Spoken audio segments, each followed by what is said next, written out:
مولانا مرشد جیسا کہ کہتے ہیں جی بیعت ضروری ہے، اور ایک جملہ کہا بھی جاتا ہے، پتہ نہیں سچ ہے یا نہیں ہے، کہ جس کا کوئی پیر نہیں اس کا شیطان پیر ہے۔ میری تو سمجھ میں نہیں آتا جملہ، خیر، لیکن یہ سوال کرنا چاہوں گا کہ مرشد کیوں ضروری ہے؟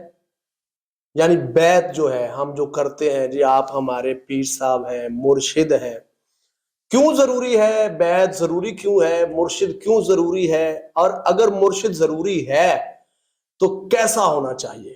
پیر کو کیسا ہونا چاہیے؟ کیسے تلاش کریں؟ کیسے ڈھونڈیں؟ کیا کہیں گے اس حوالے سے؟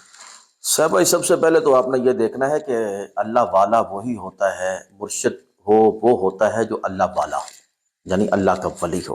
اور اللہ والا وہ ہوتا ہے کہ جسے دیکھ کر اللہ یاد آ جائے، جس کا چہرہ دیکھے تو خدا خدا کرنے، اللہ اللہ کرنے کو دل کرے۔ اور اب مرشد کی ضرورت کیوں ہے؟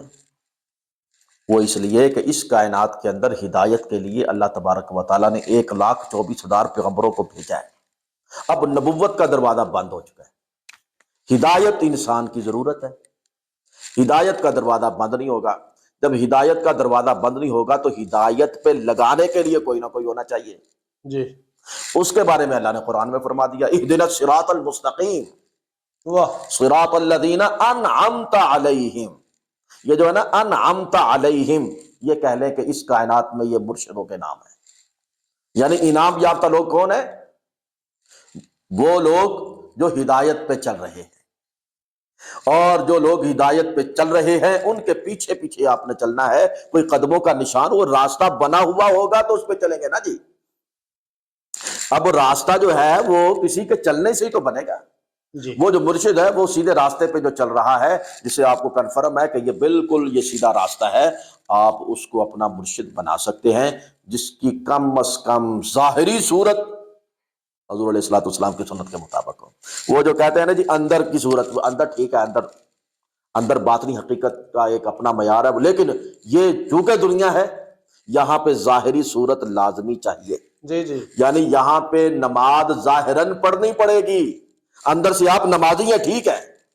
وہ مرشد جو یہ کہے کہ تیری 5 ویلے ساڑھی ہر ویلے، ایسے مرشد کی کوئی ضرورت نہیں ہے، اس سے بہتر ہے آپ اکیلے رہیں۔ جو یہ کہے کہ داڑھی اندر کی ہوتی ہے باہر کی ضرورت نہیں، ایسے مرشد کی کوئی ضرورت نہیں، اس سے بہتر ہے آپ اکیلے رہیں۔ ہاں مرشد وہ ہے، ہاں حالات حاضرہ میں، دور حاضر میں کمال کے وہ نام ہے حضرت علامہ مولانا الیاس عطار قادری رضوی، ماشاءاللہ کمال کی بات ہے۔ اور ہمارے ظاہر ہے ہر کسی کو اپنا مرشد جو ہے وہ اچھا لگتا ہے۔ وہ جناب والا آپ دیکھیں کہ جس مرشد کے ظاہری صورت آقا علیہ الصلوۃ والسلام کی سنت کے مطابق ہو، اسے دیکھ کے اللہ یاد آ جائے، آپ ان کے قدموں میں بیٹھیں تو آپ کی تربیت ہو جائے۔ اصل بات ہے تربیت، علم علماء سے ملے گا اور تربیت مرشد کامل سے ملے گی۔ عالم بھی ہو مرشد بھی ہو، جسے کہتے ہیں سونے پہ سواگا ہو جاتا ہے۔ واہ واہ، ٹھیک ہو گیا نا؟ وہ جو تربیت کے لیے لازمی ضرورت ہے مرشد کی، اگر مرشد نہیں ہوگا آپ عالم تو بن سکتے ہیں، علمی کتابی تو بن سکتے ہیں، لیکن تربیت یافتہ انسان نہیں۔